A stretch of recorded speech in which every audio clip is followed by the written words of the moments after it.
Hello बच्चों, कैसे हैं आप सभी। होप करती हूँ कि सभी बहुत अच्छे होंगे एंड आप लोग की पढ़ाई जो है हाफ ईयरली एग्जाम्स की तैयारी काफ़ी अच्छे से चल रही होगी। मैं आप लोग के लिए लेकर आई हूँ बहुत ही इंपॉर्टेंट टॉपिक, मतलब कीपिंग क्वाइट का सेंट्रल आइडिया। आप सभी को पता है कि आपको सेंट्रल आइडिया लिखने के लिए आता है, तो उसमें से ये एक इम्पॉर्टेंट सेंट्रल आइडिया है जो कई बार कई सालों में पूछा गया है और बहुत ज़्यादा चांसेस है कि पूछा जाएगा। तो ये बहुत ही आसान है लिखना। अगर आपको एग्ज़ाम में आता है तो आपको किस तरीके से लिखना है, चलिए मैं आप लोग को बताती हूँ बहुत ही आसान तरीके से, और आप लोग को याद भी करवा दूंगी और हो जाएगा। इसके बाद आपको ज़्यादा मेहनत करने की ज़रूरत नहीं पड़ेगी।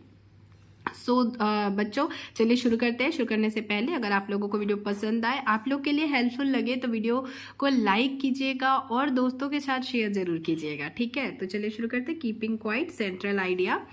सबसे पहले हम देखते हैं कि कीपिंग क्वाइट का मीनिंग क्या होती है। कीपिंग क्वाइट का मीनिंग होता है चुप रहना। तो आखिर ये पोयम का शीर्षक है चुप रहना, तो इसका मतलब पोयम के अंदर भी इसी चीज़ से रिलेटेड चीज़ें होंगी। ऑब्वियसली जो शीर्षक होता है वो पूरे मतलब जैसे कहानी को रिप्रेजेंट करता है या पूरे पोयम को रिप्रेजेंट करता है। तो कीपिंग क्वाइट चुप रहना, मतलब इसमें आपको मैं एक इसका सार बता दूं कि आपको क्या इसके बारे में जानना है। आपको इसके बारे में ये जानना है कि भाई इसे लिखा किसने है।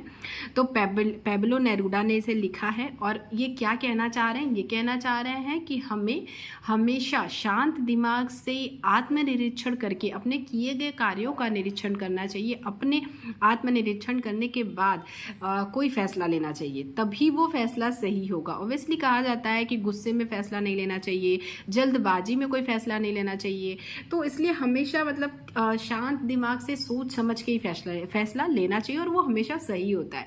तो ये इनका कहना है। अब किस तरीके से ये उस बात पे पहुंचते हैं, चलिए देखते हैं। The poem keeping quiet is composed by Pablo Neruda. मतलब ये वाला लाइन आपको हर पोएम, कोई भी सेंट्रल आइडिया आएगा तो ये लिखना है, ठीक है। तो कि जो भी द पोएम, फिर यहाँ पे जो भी पोएम दिया रहेगा उसका नाम इज कंपोज्ड बाय जिन्होंने दिया है, ठीक है। It is a very simple poem. ये भी लाइन आप उसमें लिख सकते हो किसी भी पोएम के सेंट्रल आइडिया में। In this poem poet says that, ये नहीं लिख सकते।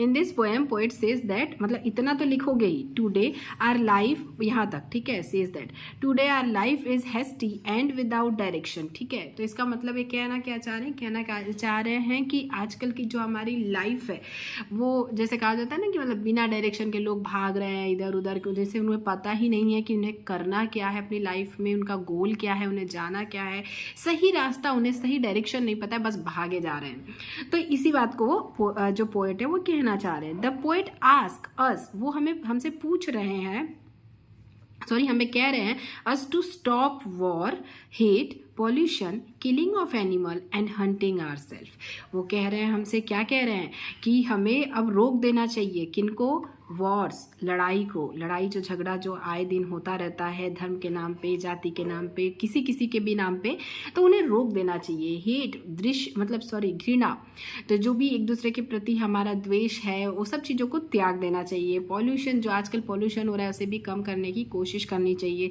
किलिंग ऑफ एनिमल्स, मतलब एनिमल्स को जो मारा जा रहा है उसे भी बंद करना चाहिए। एंड हंटिंग आवरसेल्फ, और खुद को हर्ट करना, एक दूसरे को मारना, आज मनुष्य ही मनुष्य का दुश्मन बना हुआ है। तो ये सब चीज़ों को वो रोकने के लिए कह रहे हैं। तो आपका मेन पर्पस क्या है, ये वाला लाइन तो आपको एकदम बढ़िया से याद करना है, ठीक है।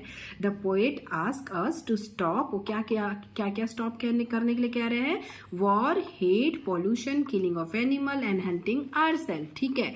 ये वाली लाइन भी आपको लिखनी है, बहुत इजी है। He says that the earth teaches a lot, but मतलब जो वो कहना चाह रहे हैं कि जो अर्थ है, जो धरती है, वो हमें बहुत कुछ सिखा रही है, ठीक है, बहुत कुछ सिखाती है, but a lot, but we do not understand the purpose of life. पर फिर भी हम अपने लाइफ का पर्पस नहीं समझ पा रहे हैं। पोइट सेज दैट, वो कहना चाहते हैं that any problem can be solve, वो कहना चाहते हैं कि कोई भी प्रॉब्लम सॉल्व हो सकती है। कैसे, सेल्फ इंट्रोस्पेक्शन से।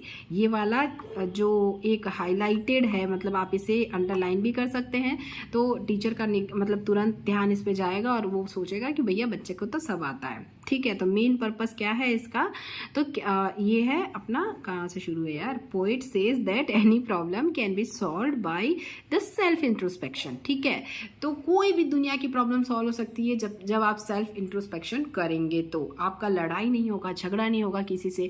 आपको मतलब जब आप खुद का इंस्पेक्शन करेंगे ना, मतलब खुद इंट्रोस्पेक्शन मतलब आत्मनिरीक्षण, अपना निरीक्षण करेंगे, तो आप हमेशा सही होंगे, क्योंकि आपकी जो गलतियां होंगी वो आपको पता होंगी और आप उसमें सुधार करने की कोशिश करेंगे।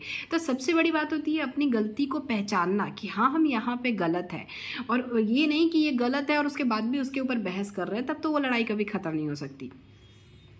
तो then we can resume our activities in the right direction. तो उसके बाद क्या कर सकते हैं हम अपना मतलब काम जो है, अपने कार्यों को एक राइट डायरेक्शन दे सकते हैं जब हम अपना सेल्फ मतलब आत्मनिरीक्षण करेंगे। तो टोटल यही है आपका पोएम का सेंट्रल आइडिया, और आई होप कि आप लोगों को ये समझ में आया होगा।